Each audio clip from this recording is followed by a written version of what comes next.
Hi, my name is Princess, William Lyons Mackenzie's pony, and I am here to tell you what happened in December of 1837. So, a group of rebels, led by my rider Mackenzie, decided to take over Toronto. Mackenzie was upset with the government practices and the family compact because the rich were being favored, so he used his newspaper to voice his opinion. I was also upset because I wasn't part of a rich family. I wanted more oats, grass, a bigger field, and servants to look after me and treat me like the princess that I am. I still didn't want to have anything to do with the rebellion, since there would be guns and death involved. Since most of the British troops were off fighting in Lower Canada, Mackenzie and his rebels decided it was the perfect time to rebel. Mackenzie forced me to go with him, and he got over 2,000 men to sign a petition agreeing to rebel, and they made a plan to meet at Montgomery's Tavern.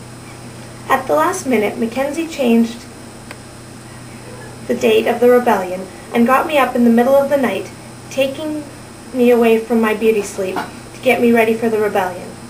So, only about 500 men showed up at the tavern. Look, there's me over there looking very unhappy, with my rider who forced me to be part of this stupid rebellion. Well, actually, it isn't that stupid, because I did want more land and extra care, but the battle, that just made me unhappy. The first gunshot went off when Colonel Moody was killed, because of his plans to tell Governor Bondhead about the rebels' plans to rebel. But Bondhead never found out the rebels' plans, and he slept through the whole rebellion at his home in York.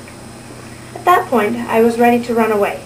I didn't want to have any part of this rebellion. It was scary. I needed to get out of there. At Montgomery's Tavern, many of the rebels got drunk, and some were so drunk that they could barely walk.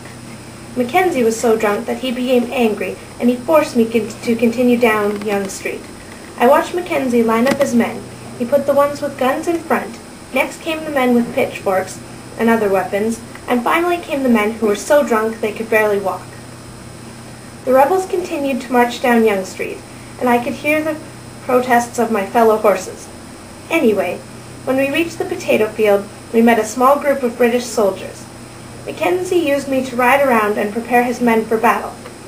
The first line of rebels shot, and then ducked down to reload their guns. At this point, I was ready to disappear. I had had enough of this nonsense. Why couldn't they just talk about it and solve their problems?